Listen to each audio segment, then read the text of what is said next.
Hello guys, this is Dante Joa. Okay, I'm going to be making a little lecture on how to interpret the arterial blood gases, also known as ABGs.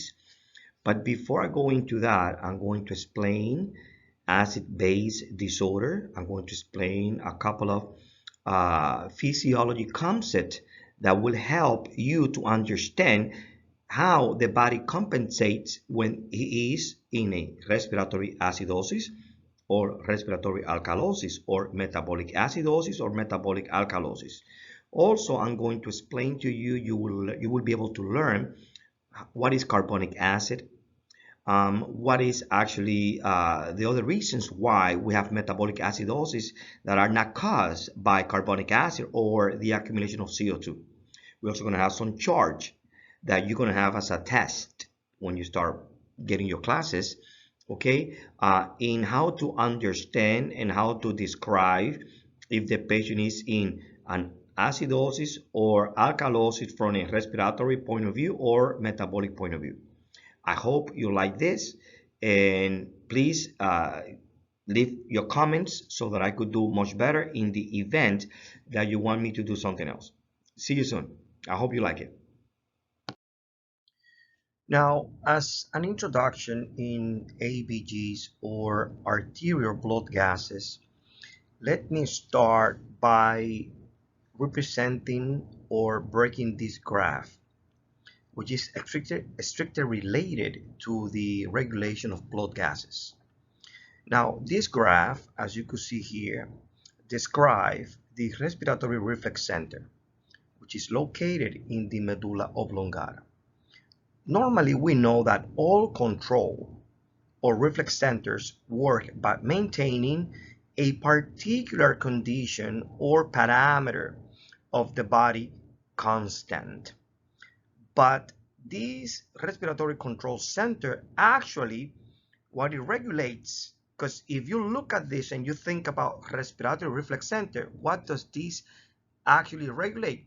You may be thinking it regulates respiration, it regulates oxygen, but no. What it regulates actually is the pH within the cerebrospinal fluid to be at a specific pH of 7.4. What they do, if you could see here, we have some receptors that after the reflex center receives the information, it will send signal to the effector's organs to correct or compensate and return the condition of the body to the set point or desired state. The effectors of the respiratory system are specifically the phrenic nerve, as you could see in the graph here, to the diaphragm muscle, and to the intercostal nerves, to the intercostal muscles. Inside the phrenic and intercostal nerve are what we call somatic motor neurons that can be used to speed up both the frequency of breathing, and that's what we call the respiratory rate, or RR in vital signs, and also increase the tidal volume.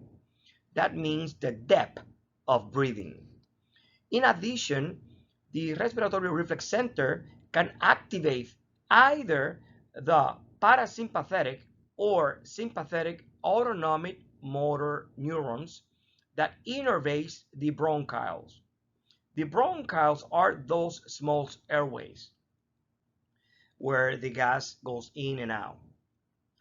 And the sympathetic autonomic motor neurons cause bronchodilation, as you could see here, whereas the parasympathetic autonomic neurons cause bronchoconstriction, as you could also see in the graph to your right.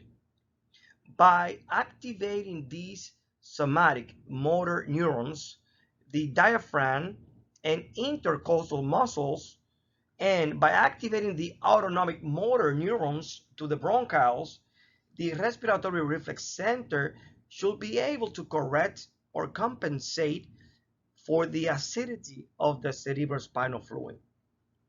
There are also what is referred to us as the peripheral chemoreceptor, as you can see here under the central chemoreceptors. Why do they call it central chemoreceptors? Because they are within the central nervous system, monitoring the amount of hydrogen ion where in the cerebrospinal fluid. So these peripheral chemoreceptors, okay, they are also sensory neurons that are sensitive to the hydrogen ion level, to the carbon dioxide level, and to the oxygen level in the bloodstream. These chemoreceptors are located in the aortic arch and the carotid arteries. Also, the baroreceptors, as you can see here, are also located here, and the baroreceptors work in regulation of the blood pressure. They are known as aortic and carotid baroreceptors.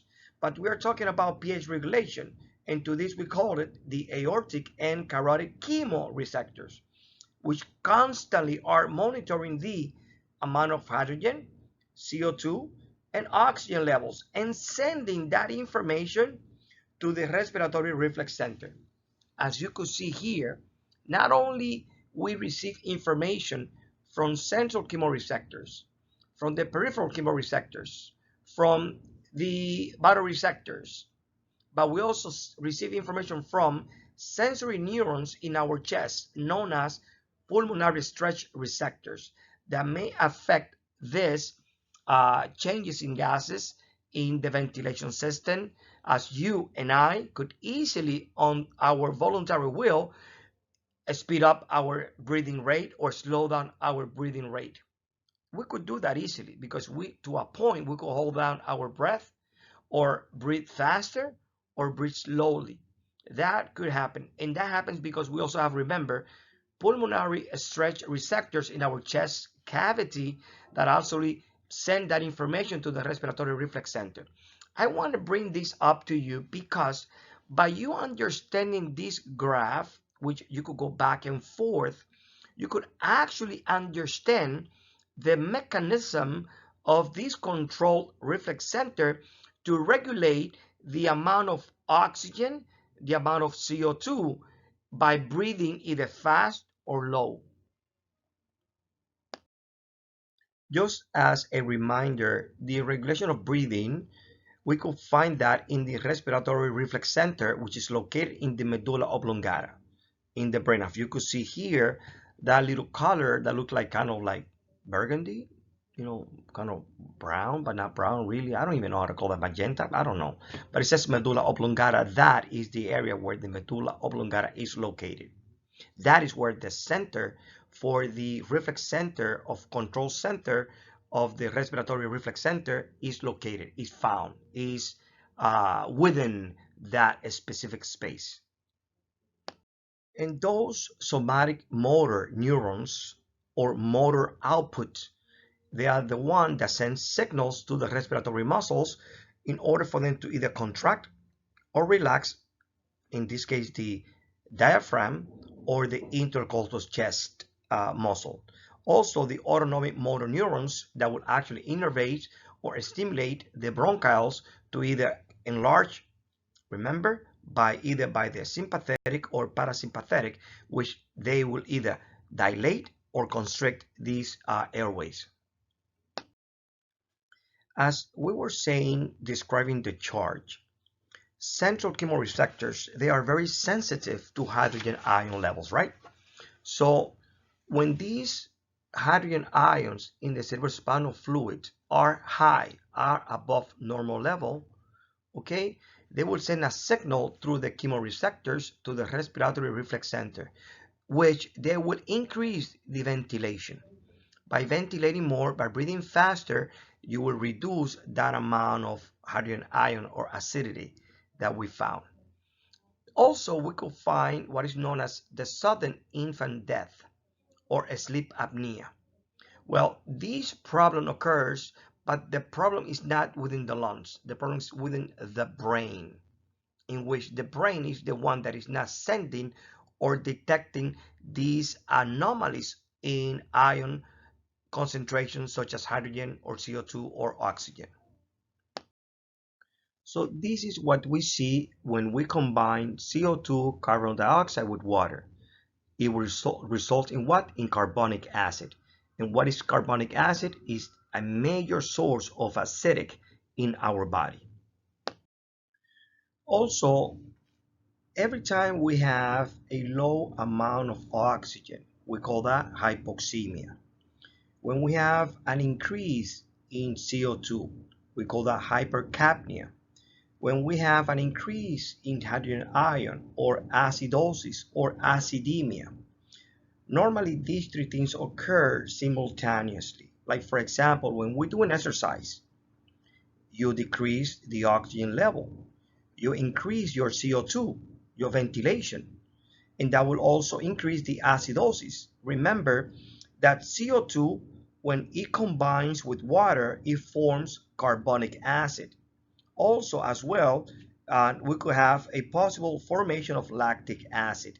All this acidosis or acidemia will send an stimulus, an impulse through the chemoreceptors that you know that they are found within the carotid arteries and the aortic arch to the respiratory reflex center, which is going to send another signal to increase the respiratory rate or the ventilation and also causing bronchodilation. And this will decrease that specifically effect of acidosis of the pH. Now, before I describe this charge, let's talk about lung disease first, since we are talking about understanding the blood gases, arterial blood gases. They have a very good relationship with this topic. So let's talk about lung disease first. And let's call it COPD, chronic obstructive pulmonary disease, which is a group of disease like emphysema. Emphysema is like when the walls of the alveoli get destroyed and they cannot be reversible. Okay, now also you have asthma in this group. You also have chronic bronchitis in this group. Okay, now emphysema mostly develops by people that really smoke for many years. Once again, you cannot reverse that even if the person stops smoking. There are about approximately 15 million people in the United States that suffers from asthma. I'm sorry, from emphysema. For asthma, we have about 25 million people. Smoking is the #1 cause of lung disease. And for those ones that do not smoke, but they are like a second-hand smoker, when they are exposed to those people that are smoking, yearly 40,000 deaths occurs because of second-hand smoking. Those that are not smoking. And those ones that are really smoked by itself, just by smoking, around every year, around 480,000 people die every year. That makes about 1,300 deaths per day. So let's go back again. Today, a minimum of 1,300 deaths die because of just smoking, not just COVID, because we are in this epidemic with SARS-CoV-2. And these statistics, you could look at them at the Center for Disease Control. Also, those ones that smoke, they live normally 10 years less than non-smoker.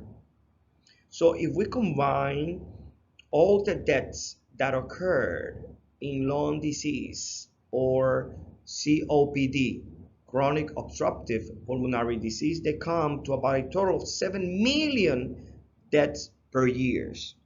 And what is the first thing that happens that initiates this? Smoking. Yes, so smoking is not good.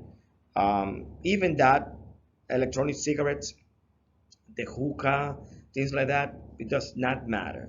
They will all irritate and they will cause irreversible damage to our airway. Now, in these lung diseases, the airway will constrict. Constrict means like making them very hard for them to breathe. So for a constricted airway, normally the treatment is a bronchodilator. You heard about albuterol, for example. So in asthma, what happens in asthma? The airway is constricted. So what do we want them to do to breathe better? So for that, we need to give them a bronchodilator so that they could dilate, they could open up the airways, the alveoli. The word resistance means obstruction, like something's narrowing, impeding, preventing from something to occur. An example is hypertension or high blood pressure. What happens in hypertension? The blood vessels, the blood vessels constrict.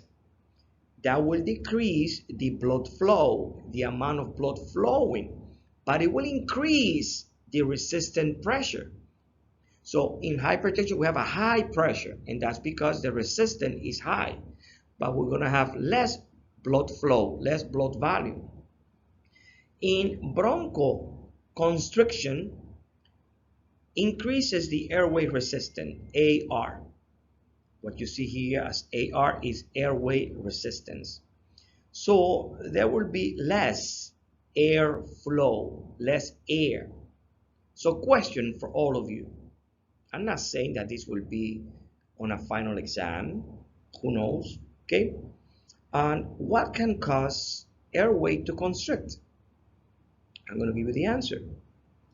Parasympathetic autonomic motor neurons. That's exactly what will increase what is specifically the airways. Okay?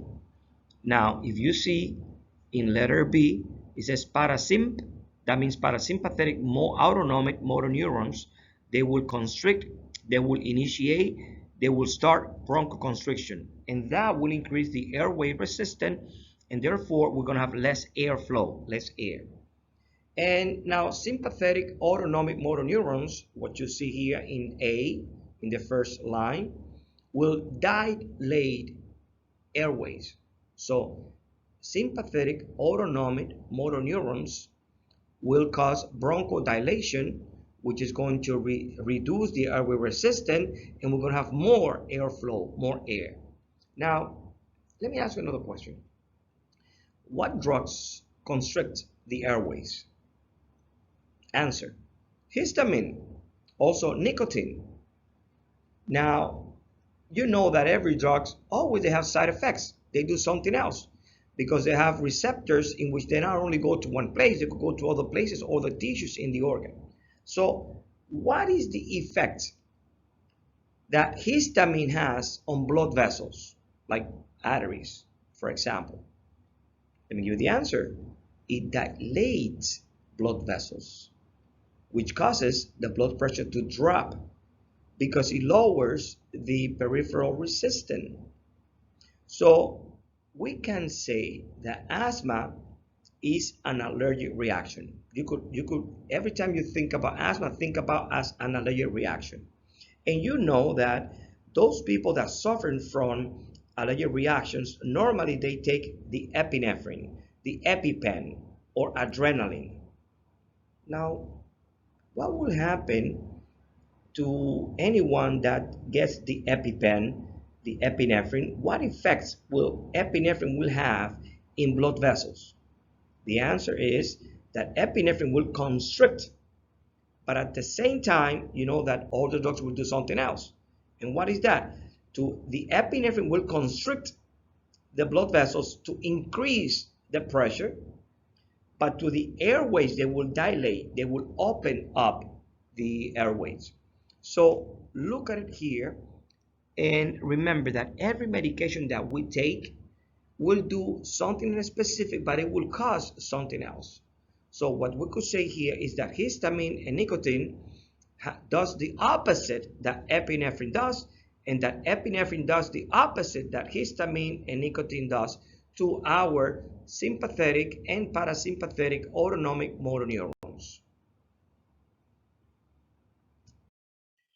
In terms of remembering or memorizing these values, piece of cake. Look at number 1, at number 4, and number 3.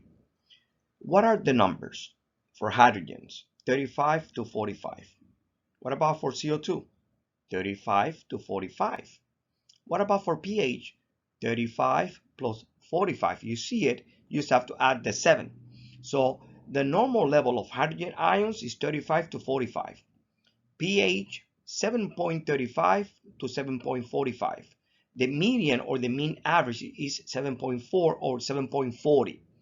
The partial pressure of CO2, 35 to 45, with the mean average of what? 40. So easily, for hydrogen, remember 35 to 45, pH 7.35 to 7.45, CO2 35 to 45, and then for bicarbonate 22 to 26. Just remember those numbers. It will be pretty easy for you to always remember that. There are 4 categories of acid-base balance. First is we have a normal acid-base. Then we have a respiratory acidosis, respiratory alkalosis, metabolic acidosis, metabolic alkalosis. Now, when we talk about a acid-base balance being normal, it means that the pH is neutral at 7.4. The partial pressure of CO2, 40. The bicarbonate, 25. There is no need to have an organ compensation or compensatory organ because everything is within normal limits. But what about in respiratory acidosis? Since it says acidosis, it must be below 7.4. The partial pressure of CO2 is larger than or greater than 40. And the sodium bicarbonate is greater than 25. What is the cause? Hypercapnia. When we have a hypercapnia, meaning an increased amount of CO2, ventilation decreases. Now, what organ will compensate to try to level that or neutralize that? The kidneys. In respiratory alkalosis, because it's above 7.4. So we have a pH of 7.4, a partial pressure of CO2 below 40, and sodium bicarbonate below 25. Also, the compensatory organ to neutralize this will be kidneys. That's not going to happen right away. It will take time, but the kidney will try to neutralize this. In terms of metabolic acidosis, let's remember that if it's an acidosis, the pH have to be below 7.4. In here, the CO2 and the bicarbonate, they are all below normal levels, like below 40 for the CO2 and 25 below for the bicarbonate. What organs compensate this besides the kidney? Also the lungs. So what will be the cause of metabolic acidosis? A gain of metabolic acid.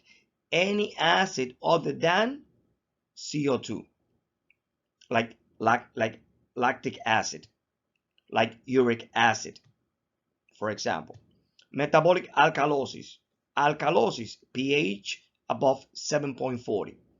And then here, the CO2 and the bicarbonate always are greater than 40 or 25. Organs that will compensate or regulate this, besides the kidney, lungs. So what will cause a metabolic alkalosis? Loss of metabolic acid, like when you vomit, like when we throw the gas in the stomach. Now, let's talk about the cause, etiology of respiratory acidosis. As we already know, in conditions such as asthma, emphysema, tuberculosis, pneumonia, pulmonary embolism, just to mention a few, they will all make the person to breathe with difficulty. The terms breathing with difficulty in medical terminology is known as dyspnea. So what dyspnea is going to cause in our body? Well, first of all, this means difficulty. Apnea is from breathing, from lungs. So when we have difficulty breathing, we're going to have hypoventilation. It means we're going to breathe less. So if we have hypo, ventilation, if we're breathing less, the amount of carbon dioxide will increase in our body system. And since we have water in our body system, when the CO2 combine specifically with water, it will form what is known as carbonic acid. So once again, carbonic acid is the combination of CO2 and water. Actually hydrogen's molecules, but it's the combination of water and CO2 that will combine or that will give the results of carbonic acid. And guess what? Carbonic acid is not good because it will make your body to be in a respiratory acidosis. So what is the main problem with carbonic acid? CO2. So question for you. What is the major source of acidosis in the body? Major because it's there, because we have it, because we produce it. CO2. Because once CO2 combines with water in our body organ system, it will create what? Carbonic acid. So in respiratory acidosis, the amount of hydrogens are increased and the amount of bicarbonate is increased. That will lead to acidosis, specifically respiratory acidosis in the body. Now, when we have also hypoventilation, so that you know, when we have an increase in CO2, we have a medical terminology that is known as hypercapnia. You need to know that. You need to know that term. What is hypercapnia? An increase in CO2. And if we have an increase in CO2, we also are going to have a hypoxia or hypoxemic. Hypoxia means decreased oxygen in our blood, in our airway. Hypoxemia in our blood, hypoxia in our airways. So every time we have respiratory acidosis, the amount of oxygen, which is vital for us, will decrease.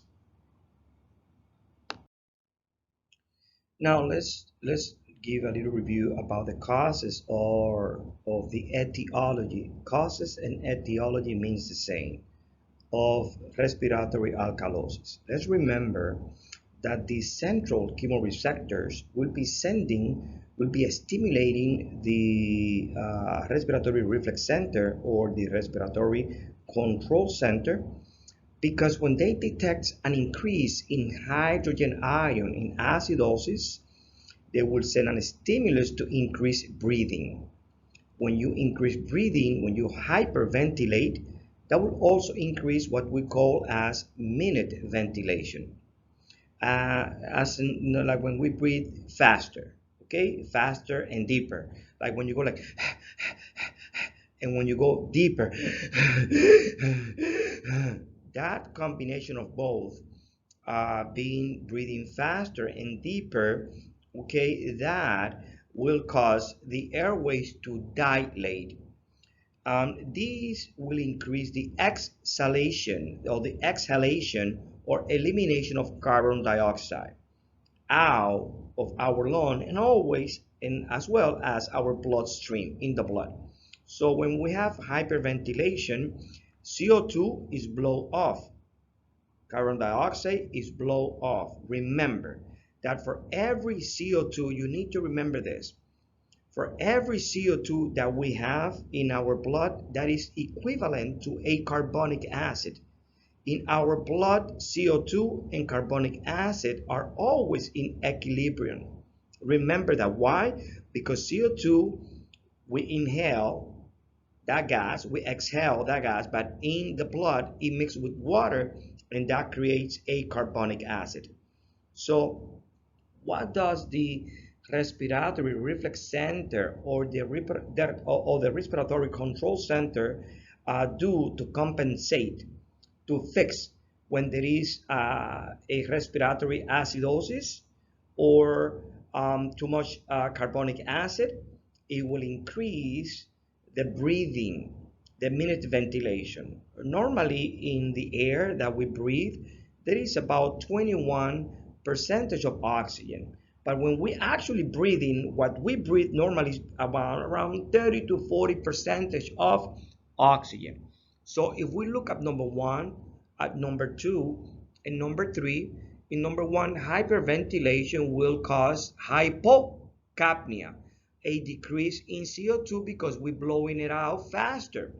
As we decrease the CO2, we'll also decrease the bicarbonate. Remember that CO2, bicarbonate, water together will make or will produce carbonic acid. So when we are hyperventilating, when we're breathing faster, when we're breathing deeper, we are going to lower down the CO2 because we are exhaling it. Therefore, the acidosis will go down. The same thing will, well, not the same thing, but let's think about this in number three. Hyperventilation lowers the CO2. We already know that. That will cause hypocapnia in medical terminology. But, question for you, does lowering the CO2 actually raise the oxygen level? That's a question. The answer is no. Oxygen's red blood cells hemoglobin is saturated up to 98% of oxygen. Regardless of how much CO2 you blow out, hemoglobin will retain about 98%. So it does not even matter if we're breathing faster, if you think that we're going to lose oxygen. No, what we are losing is CO2. What we are exhaling is CO2. So oxygen level will remain the same. When we talk about metabolic acidosis, let's remember that we have in acid-base balance, we have four categories of acid-base problems, such as respiratory acidosis, respiratory alkalosis, metabolic acidosis, metabolic alkalosis. So any accumulation other than carbonic acid or CO2 is metabolic. If we have an increase in CO2, if we have an increase in carbonic acid, then we have a respiratory acidosis. But in this case, what is lactic acid? If we have an increase in lactic acid, we have a metabolic acidosis. If we have an increase in keto acid, like patients that have diabetes, we have a metabolic acidosis. If we have an increase in uric acid, then we have metabolic acidosis, like in gouty arthritis. Now, remember that CO2, carbon dioxide, because we are made 60% of water, every time they combine with water, it forms carbonic acid. So once again, if the CO2 or the carbonic acid are not elevated, so the problem is metabolic, not respiratory. Now, once again, causes of metabolic acidosis. Remember, any accumulation of any other acids other than CO2 or carbonic acid. So in the accumulation of lactic acid, which is formed from the incomplete breakdown of sugars in the muscle, when there is like not enough oxygen. So when you go to the gym and you make a lot of exercise, and because you don't have enough oxygen, that will accumulate lactic acid, and that will cause lactic acidosis or metabolic acidosis. So in a build-up lactic acid, that has nothing to do with CO2 or carbonic acid. So if I have an increase in lactic acid, it's not respiratory, it's metabolic acidosis. The same thing with patients with diabetes. Patients that are in diabetes in which there is an incomplete breakdown of fat, all right? That what is formed is ketones bodies or ketoacidosis. So we have an increase in ketoacidosis, not CO2, not carbonic acid. So because the increase in the acid is on the ketones, not in CO2, not in carbonic acid, we also have a metabolic acidosis. Like in the accumulation of uric acid, which is a byproduct, which is a waste product, formed from the breakdown of nucleic acid. Also, uric acid crystals tend to accumulate in the joints, like in the big toe of the feet. That is known as a gouty arthritis. So once again, if we have an increase in uric acid, that is not CO2, that is not carbonic acid. So any other acid that is not CO2, that is not carbonic acid, that is increased above normal level, we're going to call that metabolic acidosis. So what is the most common cause of metabolic acidosis? Vomiting. Why vomiting? Because when we vomit, we lost hydrochloric acid, an acid that is supposed to be in the stomach. So as you lose more acid, then you become alkalotic. And normally that acid is supposed to be there in your stomach. So what does the body is going to do? What does your respiratory reflex center or respiratory control center is going to do? Is going to make you, or is going to make the patient to hypoventilate, to slow down the respiration, the exhalation. Why? Because if we need acid, you have to increase the acid. And how's that going to happen? By accumulating the CO2. As the CO2 combined with water, it will increase the carbonic acid, and that will bring up the hydrogen ions to another level that is, let's say, compensated, and there is no more alkalotic. So alkalosis is when we have, in reality, less acid, less hydrogen ion.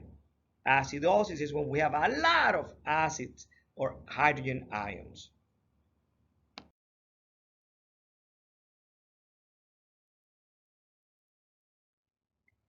Okay, now let's understand the arterial blood gases. If you see in the left upper corner, it says inspire air. The P stands for partial pressure. The I stands for inspire, inhale. And then O2 is oxygen. So that means that in the room, we have, in any given room space environment, we have 160 millimeters of mercury of oxygen. From where do we get these 160 millimeters of mercury of oxygen in any given space? Remember that the partial pressure of the oxygen in the air is about 21%. But the pressure, the atmospheric pressure of the environment is 760 millimeters of mercury. So if you multiply 21 by 760, then you get this number of 160 millimeters of mercury. That's where you get it, right? So that means that in the air that we breathe in a room, let's say in your dining room, in the classroom, in a movie theater, the air, the amount of oxygen that will be in that space, it will be 160 millimeters of mercury. Now, if we look under, okay, at the alveoli in the blue lines, it shows the expired air. Again, the letter P stands as a partial pressure, and the capital E stands as expire or exhale, or the air that we ventilate, that we throw out. In this case, it's 116 millimeters of mercury. We're going to get back to that. Okay? So if you look very carefully at the alveoli, when we breathe in at the alveoli, there is a capillary bed that actually filters or absorb the exchange of gases. Now, look at this one too. If you look in that little square that says next to it alveoli, the P stands for partial pressure of A capital is alveoli. So the amount of oxygen at the alveoli level is 100 millimeters of mercury. The amount of carbon dioxide at the alveoli is around 40 millimeters of mercury. Those are the numbers that I want you to have in your mind, in your brain, that in your alveoli, you're supposed to have 100 millimeters of mercury of oxygen and 40 millimeters of mercury of CO2. Those are the normal value. But if you look what it says, the left heart, we have the P again as partial pressure, and the A, which is not capital, is or stands for systemic arteries, all the arteries in our body system. So in our body system, all the arteries has a concentration under normal condition of 100 millimeters of mercury. And the CO2, 40 millimeters of mercury. Do you see that in the systemic arteries, the same number that we have in the alveoli, they are also in the systemic artery? And that is the reason why when doctors order arterial blood gases or ABG, if in the systemic artery the amount of oxygen is below 100, that reflects the same measurement of gas in the alveoli. So that is the reason why we do so many ABGs, because we want to know if the level of oxygenation and CO2 are within normal levels. Now remember, if you have, for example, somebody with COPD, with emphysema, with asthma, with pneumonia, they are going to have difficulty breathing. So if they have difficulty breathing, we are going to see in the ABGs that the oxygenation level will be lower than normal and that the CO2 will be higher than normal. That suggests that the same thing is happening in the lungs. So that will give us an interpretation of how the ventilation, the breathing, the oxygenation pattern is happening within the alveoli. Now, if you look here, it says that in the alveoli, we have 100 millimeters of mercury of oxygen. But when we exhale, look up at the right upper corner, which says partial P, exhale, oxygen is 116 millimeters of mercury. So you may be saying, but if in the alveoli we have 100, it's in the arteries, like pulmonary arteries, we have 100. How is it that we are exhaling 116? If what we are ventilating out is 100, from where do we get 116? Well, look what it says next to expired air, dead space. In that dead space, which is the throat, we have 150 millimeters of mercury of pure oxygen. So in the first exhalation, the first one that we exhale, the mixture of that amount of oxygen plus the oxygen that is in the alveoli gets together, and that is the reason why we have 116 millimeters of mercury. Now, we have in the artery 40 millimeters of mercury of CO2, but as we exhale that, it reduces to 27 millimeters of mercury. So that is the reason why when we're doing CPR, now for you to see it better, when we breathe out, we breathe more oxygen than what we have in the alveoli. And that is the reason why mouth-to-mouth ventilation is good. Why? Because you are giving him your oxygen that is inside of your alveoli plus the oxygen that is in the dead space, giving him more oxygen as you breathe from your mouth as you exhale. So the bottom line here is what you need to know, that when we look at the ABGs, we are going to be looking for the partial pressure of oxygen and the partial pressure of CO2. Everything else is good. But what you must know is that the magic number, what is the normal level of the partial pressure of oxygen at the alveoli? 100 millimeters of mercury. What is the partial pressure of CO2 at the alveoli? 40 millimeters of mercury. You must know that. Now you see that in the first little chart that says inspire air at the left, we have a partial pressure of inhale N2. N2 is nitrogen. It's 594. And why is that? That's because what we breathe more in the normal air is nitrogen, is not oxygen. Many people will think like, what are you breathing more, oxygen or nitrogen? Everybody will go for oxygen, but it's not true.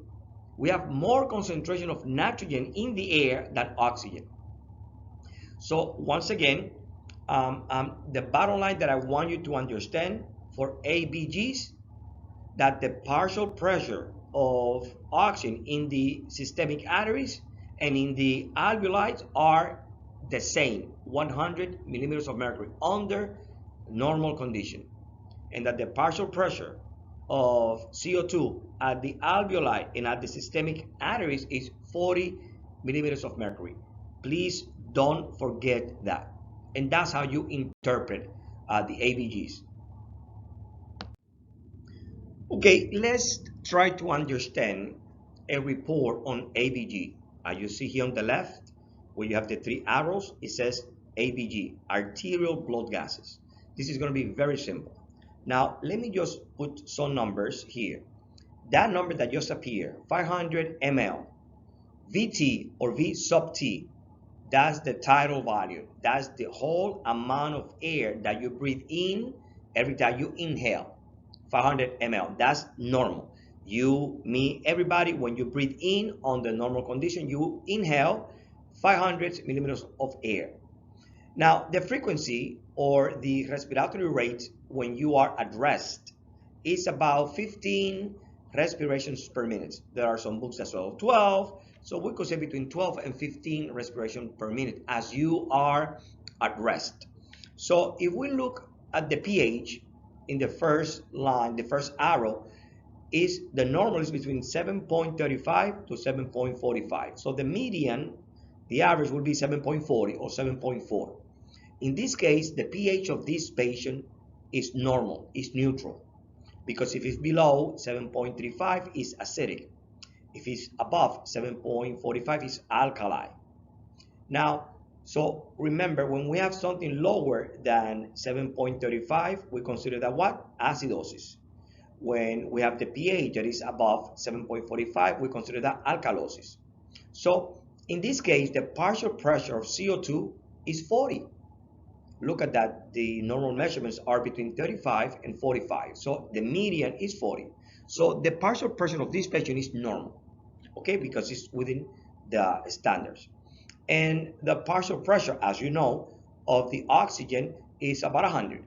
So this patient has all the normal things. So if I go to the chart on my right, okay, first, what is the pH? 7.4.